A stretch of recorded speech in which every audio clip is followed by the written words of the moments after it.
Saya mulai materi yang pertama. Materi yang pertama terkait anatomi fisiologi dari sistem kardiovaskuler.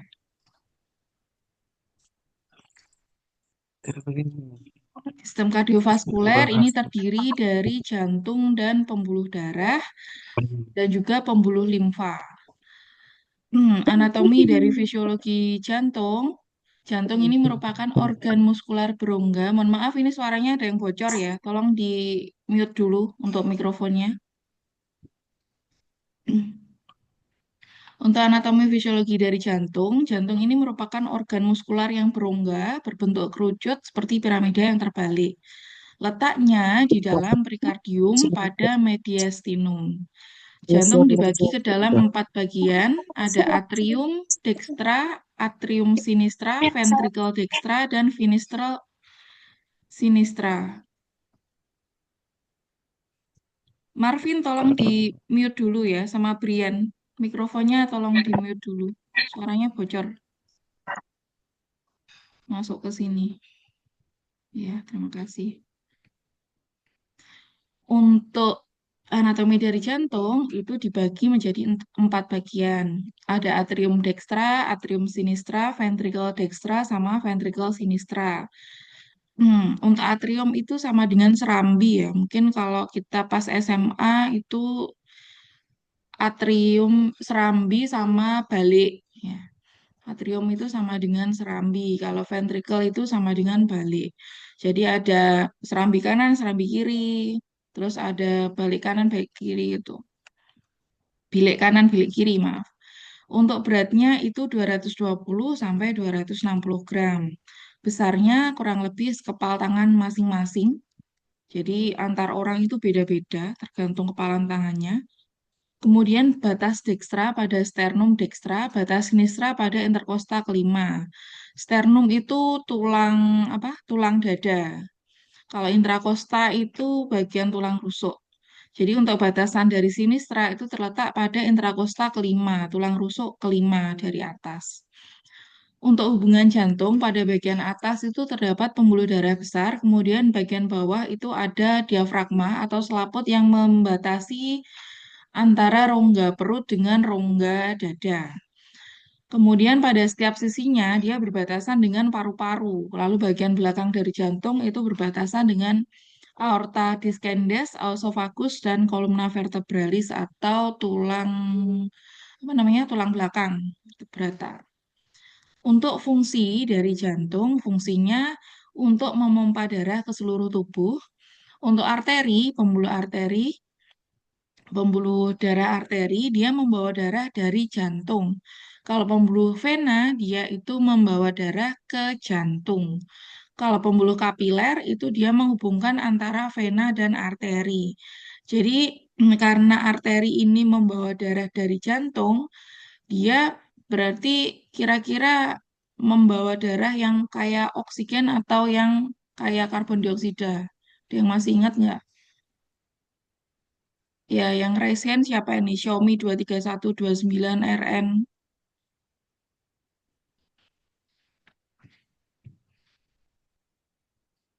Ada yang resen tadi siapa tuh? Maaf, diselewengkan. Oh, kirain mau jawab. Ada yang mau jawab? Ada yang ingat nggak pembuluh darah arteri sama pembuluh darah vena itu loh? Kalau arteri itu membawa darah dari jantung. Kalau vena itu membawa darah ke jantung. Jadi kira-kira kalau pembuluh darah arteri itu membawa darah yang kayak oksigen atau yang kayak karbon dioksida? Ada yang masih ingat nggak? Kayak oksigen. Kayak oksigen, betul sekali Brian. Jadi karena jantung itu fungsinya memompa darah ke seluruh tubuh, maka arteri ini pastinya dia membawa darah yang kaya akan oksigen, karena oksigen itu kan fungsinya untuk disalurkan ke seluruh tubuh. Kebalikannya untuk pembuluh darah vena, dia membawa darah yang kotor ya ibaratnya, darah yang kaya akan karbon dioksida, itu kembali ke jantung untuk nantinya ditukar dengan darah yang kaya akan oksigen. Untuk pembuluh kapiler, dia itu pembuluh yang paling kecil yang berada di dalam tubuh kita. Jadi dia itu pembuluh darah yang fungsinya itu menyalurkan oksigen ke sel-sel darah, ke sel-sel tubuh kita. Itu pembuluh darah kapiler. Nah, ini anatomi dari bagian jantung ya. Jadi untuk pembuluh darah yang terbesar, bentar pointernya. Nah, untuk pembuluh darah yang terbesar itu namanya adalah pembuluh darah aorta. Letaknya berada di sini. Dari aorta ini nanti dia melakukan percabangan ya, ada 3. Pembuluh yang nantinya akan mengalir ke kepala, kemudian ke bagian lengan, dan ke bagian leher. Lalu di sini ada namanya superior vena cava. Lalu yang bagian sini ada arteri pulmonari, di mana di sini adalah pembuluh arteri yang berhubungan dengan pulmo atau paru-paru. Lalu di sini ada atrium kiri atau serambi kiri. Lalu ada atrium kanan, right atrium ya, serambi kanan. Lalu ada ventrikel kiri sama ventrikel kanan. Untuk bagian-bagiannya seperti ini. Nah, ini kalau misalnya dibelah ya, dibelah secara melintang nanti tampaknya seperti ini. Jadi di sini itu tidak serta-merta nyampur gitu. Jadi antara serambi kanan, serambi kiri, bilik kanan, bilik kiri, dan antara serambi dan bilik itu ada batas-batasnya seperti ini. Jadi kalau antara serambi kanan dengan ventrikel kanan itu dipisahkan dengan yang namanya ini katup tricuspidalis namanya. Sedangkan di sini untuk atrium kiri dan ventrikel kiri ini dia juga ada katupnya. Namanya katup bicuspidalis. Ada 2. Nah, ini untuk pembuluh darah aortanya, lalu pembuluh darah arteri pulmonari, vena cava. Ini tanda panah hitam ini menunjukkan arah lalu lintasnya darah ya. Jadi bisa diamati di sini. Kalau aorta itu pembuluh darahnya berarti keluar dari aorta. Nah, masih ada yang ingat nggak yang berisi darah kayak oksigen itu ada di serambi atau di bilik, di atrium atau di ventrikel? Ada yang masih ingat nggak?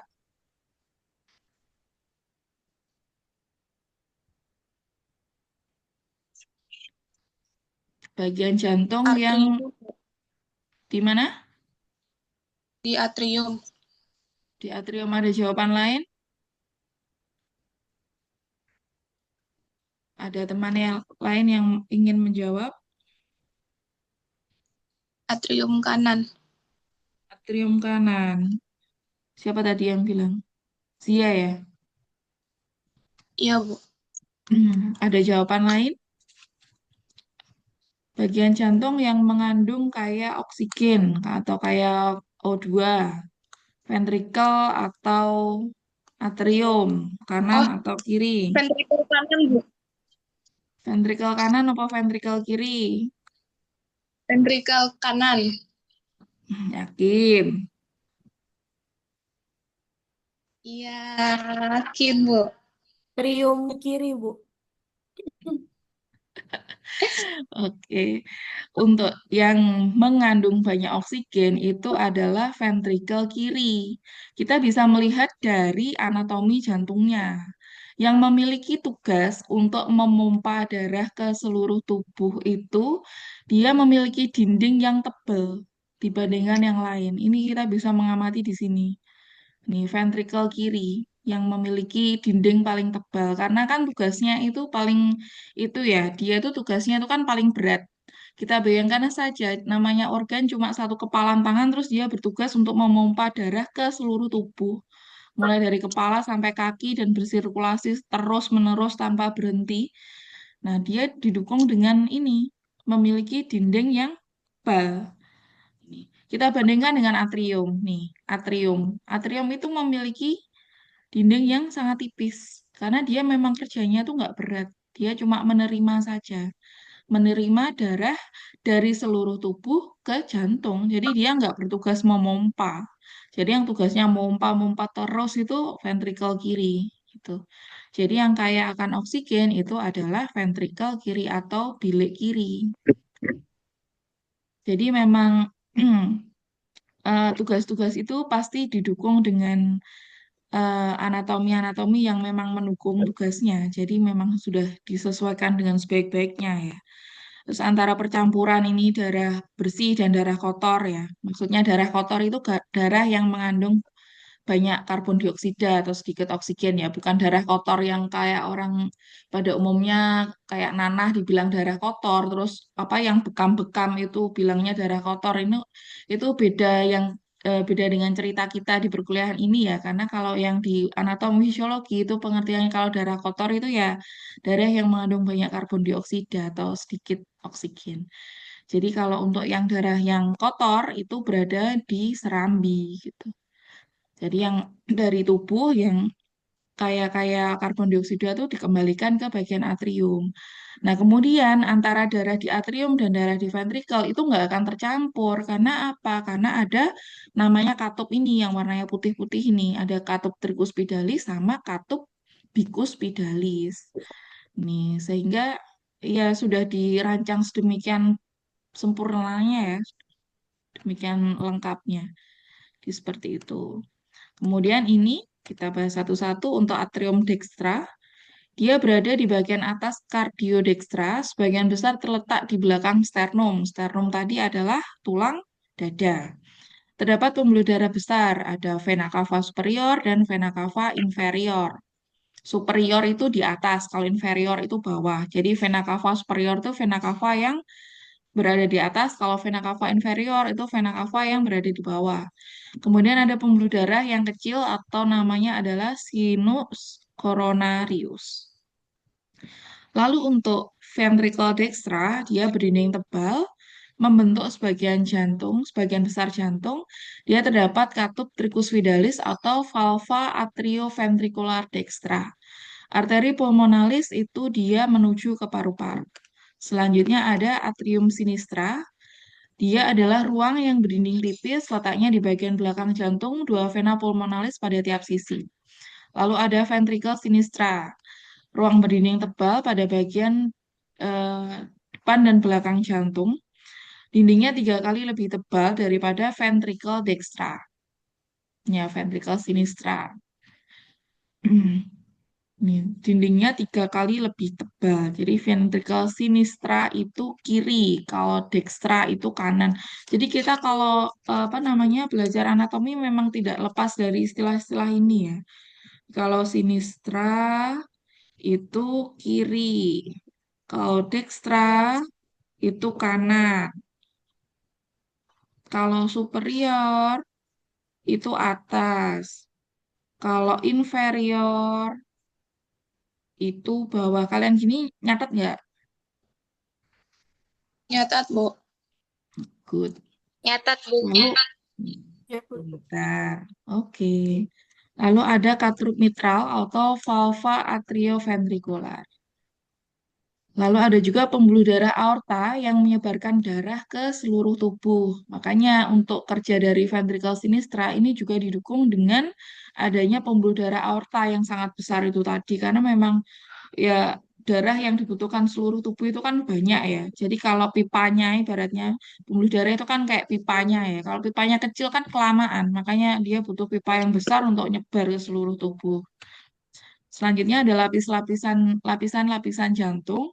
Di sini ada perikardium, itu adalah lapisan yang paling luar. Lalu ada miokardium, lapisan tengah, dan endokardium di lapisan yang paling dalam. Untuk gambarnya seperti ini. Nih, nih untuk yang perikardium itu dia berada di paling luar. Lalu yang bagian tengahnya adalah miokardium. Nih, miokardium. Lalu ada endokardium. Endokardium itu berada di paling dalam. Nah, untuk 3 lapisan besarnya itu seperti itu. Perikardium, miokardium, sama endokardium. Kalau mau di breakdown lagi, itu ada yang namanya parietal perikardium. Lalu ada fibrosus perikardium. Lalu ada pericardial cavity. Lalu ada perikardium. Maaf, epikardium baru myokardium. Tapi kita menghafal 3 itu aja udah nggak apa-apa. Perikardium, miokardium, endokardium. Kalau mau lengkapnya seperti ini. Tapi kalau ringkesnya ya tiga itu tadi ya. Perikardium, miokardium, sama endokardium.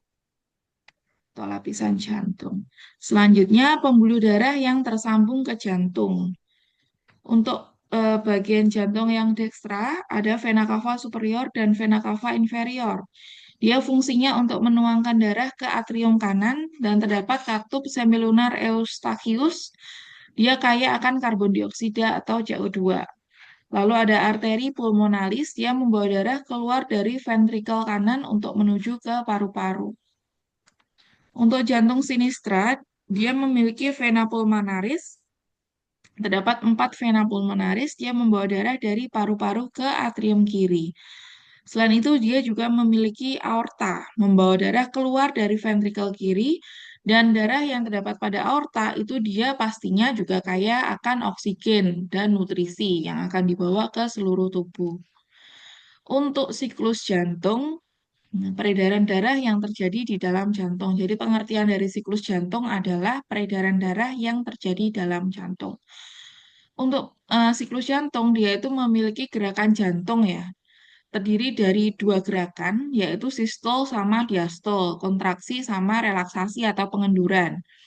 Untuk sistol atau kontraksi, dia itu biasanya berlangsung sekitar 0,3 detik. Untuk proses kontraksi itu dia didukung oleh sistol atrial sama diastol atrial. Untuk sistol atrial dia itu kontraksi pada kedua atrium, sedangkan yang diastol atrial itu pengenduran dari kedua atrium. Sedangkan untuk yang diastol atau relaksasi ya, relaksasi jantung atau pengenduran itu berlangsung lebih lama ya 0,5 detik. Dia didukung oleh sistole ventrikuler, kontraksi kedua ventrikel, sama diastole ventrikuler atau pengenduran dari kedua ventrikel. Untuk sistole itu normalnya adalah 120 mm Hg. Untuk diastole itu normalnya 80 mm Hg. Jadi ketika jantung itu berkontraksi, itu dia normalnya sekian, 120. Ketika dia itu relaksasi atau pengenduran, itu normanya 80.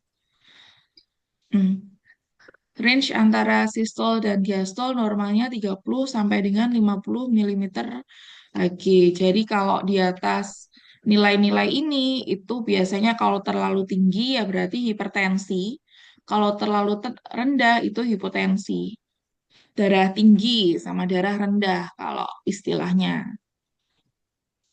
Itu kan kalau kita tensimeter itu kan dia ngukur sistol sama diastol ini. Makanya kalau kita ngukur itu kan pasti bilangnya kan dua angka atau 120 per 80 atau ada yang 110 per 90 misalnya kan gitu. Pasti kan disebutkan kan dua angka itu. Jadi yang disebutkan itu adalah angka sistol dan angka diastolnya. Jadi kalau dia rentangannya itu normalnya ini range-nya 30 sampai 50. Jadi 120 sampai ke berapa ya? 150. Nah, kalau diastol itu ya 80 sampai range-nya 5 plus 50-nya. Nah, itu masih dianggap normal kan karena tergantung dari itu juga ya. Tergantung dari usia, tergantung dari berat badan, tergantung eh dari apa lagi ya? Ya itu sih, jenis kelamin, terus jenis kelamin, berat badan, sama usia gitu. Jadi kita nggak bisa menyamakan seluruh orang harus sekian itu nggak bisa karena kan tergantung itu tadi dibeda-beda. Tapi ya rantangannya kalau masih sekian masih dianggap normal. Selanjutnya untuk bunyi jantung, di sini ada bunyi pertama untuk apa namanya alat tensimeter ya. Kalau yang bukan yang elektrik, yang masih manual, yang masih didengarkan pakai stetoskop itu kan ada bunyinya ya. Loop sama dup itu. Bunyi pertama itu dia menutupnya katup atrioventrikuler dan kontraksi dari ventrikel untuk panjang dan rata untuk bunyinya itu. Biasanya bunyinya kayak loop gitu. Kalau yang bunyi kedua itu menutupnya katup aortik dan pulmoner untuk bunyinya itu panjang dan tajam seperti bunyi dup gitu, loop dup. Jadi kalau sekarang tapi udah jarang ya kayaknya orang ukur apa tekanan darah pakai tensimeter yang manual ya. Biasanya sekarang mostly pakai yang otomatis itu yang tinggal dipencet terus nanti ngukur sendiri. Kalau dulu itu kan pakai yang manual itu kan didengarkan pakai stetoskop. Jadi kita bisa ngecek bunyinya loop sama dup itu ukurnya. Kemudian untuk sifat otot jantung, dia kemampuan berkontraksi, mampu berkontraksi secara terus-menerus. Kemudian dia memiliki daya konduktivitas atau daya antar. Kemudian yang ketiga dia memiliki ritme atau bunyi yang teratur. Jadi sifat otot jantung ini memang spesial ya, nggak sama dengan otot-otot yang lain. Kalau otot yang lain itu kan ada otot, kalau kita ingat lagi pelajaran SMA ya, otot-otot, ada otot polos, otot lurik, sama otot jantung. Kalau otot polos itu dia otot yang berada pada organ dalam dari tubuh manusia. Contohnya pada usus, pada lambung, dan lain sebagainya. Pokoknya yang berada di organ dalam kita, kecuali jantung.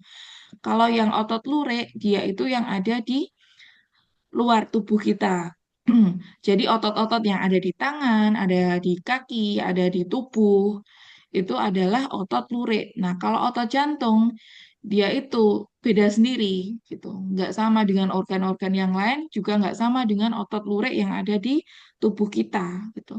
Jadi kalau otot jantung itu dia bekerja secara tidak sadar, tapi dia itu anatominya mirip seperti otot lurik. Yang membedakan adalah dia memiliki eh, apa namanya kemampuan yang itu, kemampuan yang tidak dikendalikan oleh otot, oleh saraf otonom gitu.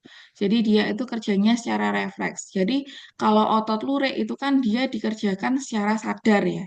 Dia bekerja secara sadar atas kehendak kita. Kalau jantung itu anatominya mirip dengan otot lurik, tapi dia tidak bekerja secara sadar. Jadi kita nggak perlu nyuruh dia untuk bekerja, itu dia udah kerja. Sama halnya dengan yang di usus, yang di lambung, itu kan tanpa kita suruh dia sudah bekerja sendiri, bahkan ketika kita tidur pun mereka sudah bekerja. Gitu. Jadi otot jantung itu spesialnya itu. Dia memiliki bentuk seperti otot lurik, tapi dia kerjanya secara tidak sadar gitu. Dan dia berbeda dengan otot-otot yang lain gitu. Bentar.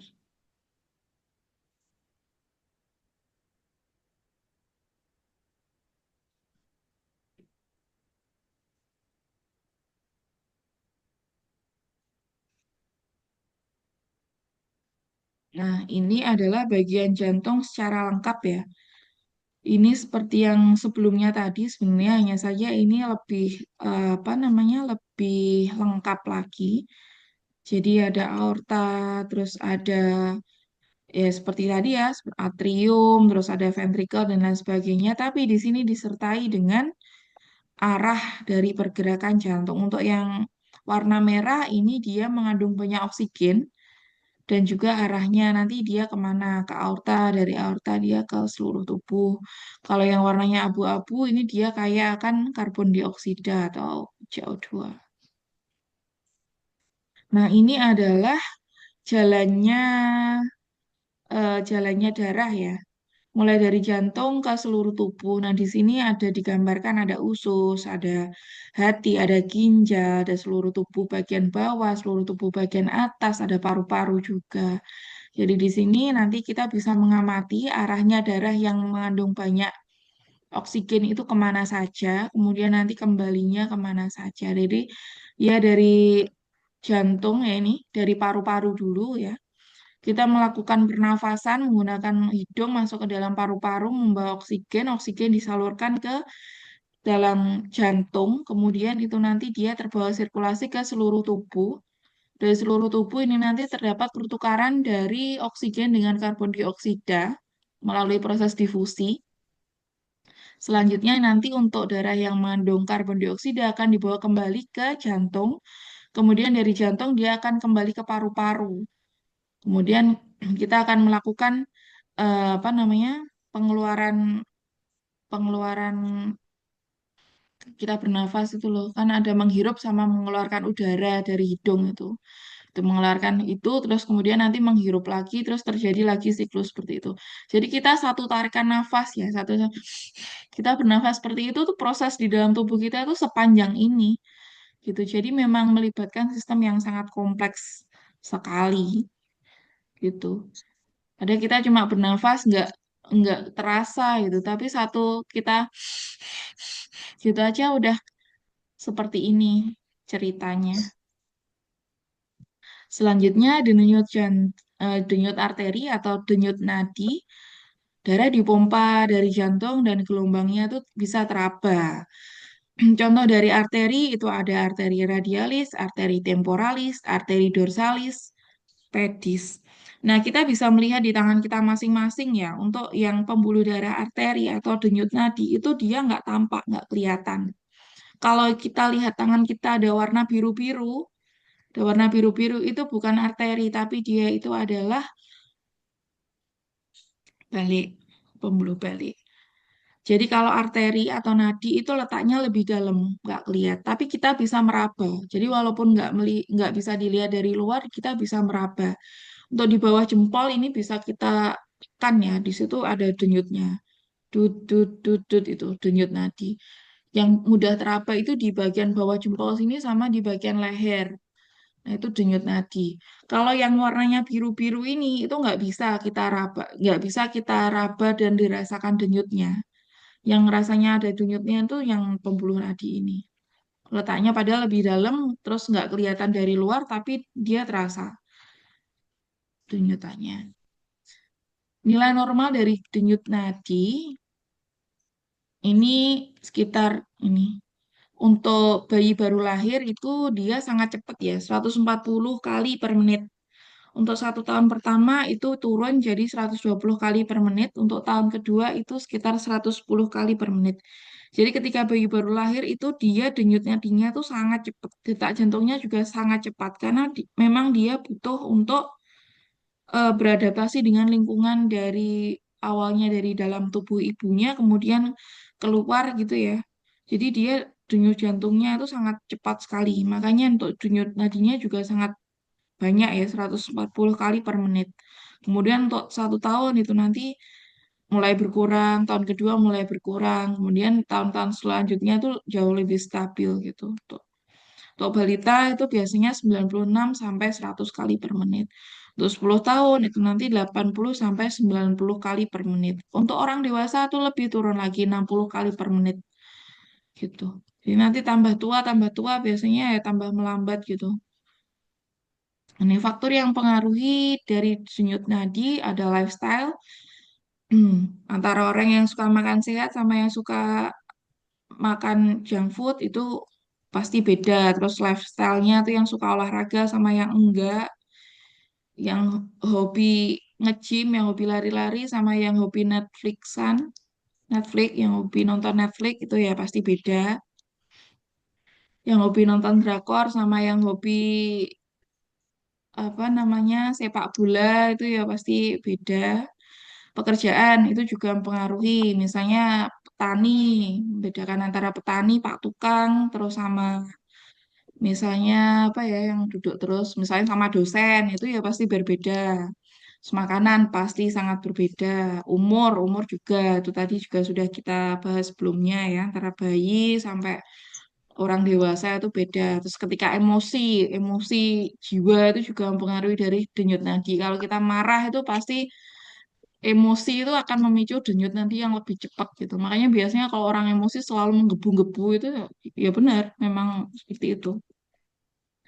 Daya pompa jantung ya. Pada saat istirahat itu jantung berdebar kurang lebih 70 kali per menit dan memompa 70 mili setiap denyut. Untuk jumlah darah semenitnya itu 70 kali 70 mili, sekitar 5 liter. Pada waktu banyak bergerak itu kurang lebih 150 kali per menit. Faktor yang mempertahankan tekanan darah, ada banyaknya darah yang beredar, viskositas atau kekentalan darah, lalu ada elastisitas dari dinding pembuluh darah dan tahanan tepi dari pembuluh darah.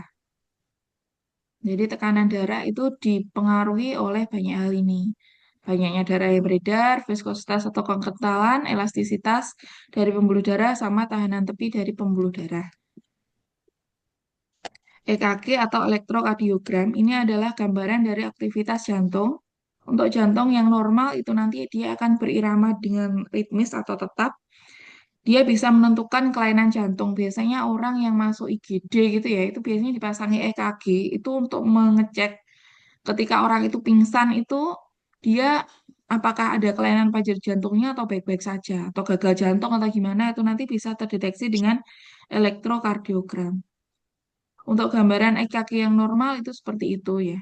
Seperti ini maksudnya. Jadi berirama yang ritmis gitu. Dan apa stabil kayak kalau kita pernah lihat kayak di drama-drama di sinetron-sinetron itu kalau yang gambaran ini kalau orangnya udah meninggal kan tit gitu nanti panjang sedikit gitu kalau orangnya masih hidup ya gini jadi ramanya ritmis. Kalau orangnya dalam keadaan yang tidak baik itu biasanya ya naik turun gitu nggak sebagus ini untuk gambarannya. Untuk nilai normalnya dari gelombang PKR itu 3 sampai 5 kotak kecil sekitar 60 sampai 100. Untuk kurang dari 60 itu sinus bradikardi, kalau lebih dari 100 itu sinus takikardi. Sekian. Ini setelah ini sepertinya Zoom-nya akan mati ya. Jadi nanti saya akan membagi link lagi. Nanti teman-teman silahkan gabung lagi. Barangkali ada yang ingin ditanyakan. Sebentar.